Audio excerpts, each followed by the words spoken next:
Hello मित्रांनो, स्वागत आहे तुम्हा सर्वांचं आपल्या रेकॉर्ड सिरीजमध्ये। या भागामध्ये आपल्याला पाहायचं आहे फेमस केस लॉ। त्याचं नाव आहे राजस्थान राज्य विरुद्ध विद्यावती। आता विद्यावती किंवा विद्याताई हा जो काही प्रकरण आहे 1962चं प्रकरण आहे। ओके, 1962चं प्रकरण आहे। टॉर्टमध्ये हा प्रकरण येतो। विकॅरियस लायबिलिटी जी आहे त्याच्यामधील हा फेमस केस लॉ आहे। तुम्हाला हा लीगल लँग्वेजमध्ये सुद्धा पाहायला मिळेल। ओके, लीगल लँग्वेजमध्ये सुद्धा तुम्हाला याची केस अभ्यासाला मिळेल। आता पार्श्वभूमी बघूया की नेमकं काय घडलेलं होतं त्या ठिकाणी। ओके, तर सुरुवातीला याचं इंट्रोडक्शन्समध्ये तुम्ही लिहू शकता की राजस्थान राज्य विरुद्ध विद्यावती किंवा विद्याताई हा जो प्रकरण आहे हा फार ऐतिहासिक प्रकरण आहे, ज्यामध्ये ऑनरेबल सुप्रीम कोर्टाने म्हणजे माननीय सर्वोच्च न्यायालयाने राज्य सरकारच्या जबाबदारी संदर्भात महत्त्वाचा निर्णय दिला। म्हणजे रिस्पॉन्सिबिलिटी ऑफ स्टेट जे आहे याच्या संदर्भामध्ये ऑनरेबल सुप्रीम कोर्ट जे आहे त्यांना एक फार महत्त्वाचा निर्णय दिलेला आहे। या खटल्या सरकारी कर्मचारी म्हणजे जे काही राज्य सरकारच्या म्हणजे राज्य शासन जो असतो, राज्य सरकार म्हणता येणार नाही, राज्य शासनाचं जे काही कर्मचारी असतील असे कर्मचारी कर्तव्यात असताना झालेल्या चुकीमुळे एखाद्या व्यक्तीला झालेल्या नुकसानीबाबत राज्य सरकार कसं असते जबाबदार आहे की नाही हा मुद्दा होता।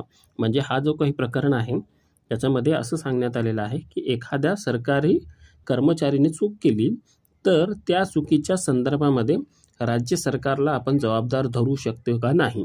हा प्रकरण कधीचा आहे 1962। म्हणजे त्यावेळेस हा पॉईंट किंवा हा प्रश्न उदयास आला की राज्य सरकारला रिस्पॉन्सिबल म्हणायचं का नाही। आता बघा याची पार्श्वभूमी बघूया। घटना अशी आहे की विद्यावती जी आहेत, ज्याला मराठीमध्ये विद्याताई असं म्हणा, यांचे जे पती आहेत जयपूर नगरपालिकेत कर्मचारी होते। सरकारी जीपचा चालक त्यांच्या कर्तव्यात असताना वाहन चालवत असताना निष्काळजीपणामुळे एका पादचाऱ्याला धडक बसली आणि ज्यामुळे त्याचा मृत्यू झाला। ओके, काय घडलेलं आहे की सरकारी कर्मचारी जीप चालवत होता आणि जीप चालवत असताना म्हणजे जे काही वाहन होतं, जीप म्हणजे त्या गाडीची कोणती जीप असेल, कार असेल, वॉटेवर, ते चालवत असताना निष्काळजीपणामुळे काय केलेलं आहे, एका व्यक्तीचं काय झालेलं आहे धडक बसली आणि धडक बसल्यामुळे काय झालेलं आहे तो व्यक्तीचा मृत्यू झाला। ओके, आलं का प्रकरण लक्षात की बाबा एक व्यक्ती जो सरकारचा ड्रायव्हर आहे, म्हणजे एखादी सरकारी गाडी चालवत आहेत, म्हणजे एखादं काम करत असेल, कुठं जात असेल या सरकारचं कामाच्या निमित्ताने, आणि तो ड्रायव्हिंग ज्यावेळेस करतोय तो काय होतो, ड्रायव्हिंग करत असताना एका माणसाला काय होते धडक बसती आणि तो माणूस काय होतो मरतो। मग मेल्यानंतर आता दावा असा प्रस्थापित होतो की मृत व्यक्तींच्या कुटुंबियांनी सरकार विरोधामध्ये नुकसान भरपाईसाठी खटला दाखल केला। म्हणजे जो कोणी व्यक्ती मेला त्याच्या नातेवाईकांनी काय केलं, केस दाखल केली अगेन्स्ट द गव्हर्नमेंट। त्यांनी असा दावा केला की सरकारी वाहनाचा चालक हा सरकारी कर्मचारी असून सरकार त्याचा चुकीसाठी जबाबदार आहे। बघा, दाव्यामध्ये त्यांनी असे म्हटले की जो कोणी व्यक्ती गाडी चालवत होता तो सरकारचा कर्मचारी आहे आणि सरकारचा कर्मचारी या नात्याने त्याच्या चुकीसाठी कोण जबाबदार आहे, तर राज्य सरकार म्हणजे तिकडचं जे कोणतं सरकार आहे तो जबाबदार आहे, असा दावा त्यांनी प्रस्थापित केला, कोर्टापुढे केस अशी दाखल केली।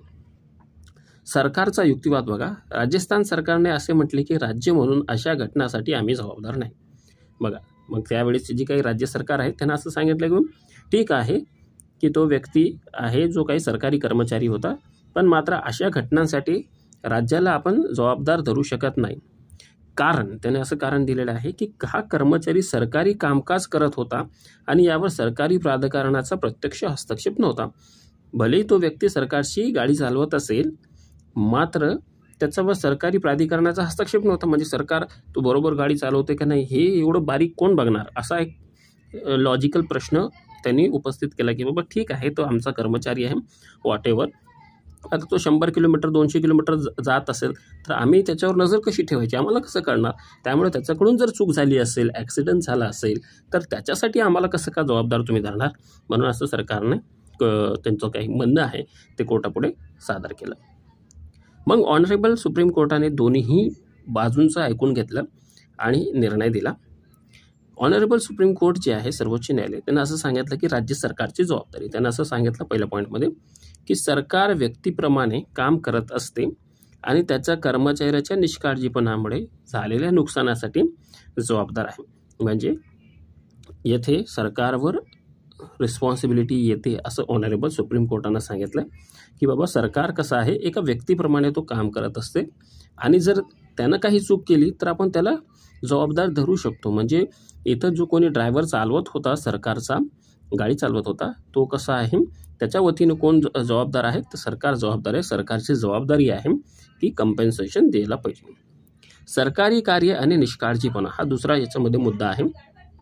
सरकारचे कर्मचारी त्यांच्या कर्तव्यात असताना निष्काळजीपणा करतात त्यावेळी त्यांचा फटका सामान्य लोकांना बसतो. त्यामुळे अशा प्रकरणामध्ये राज्याला जबाबदार धरले जाऊ शकते.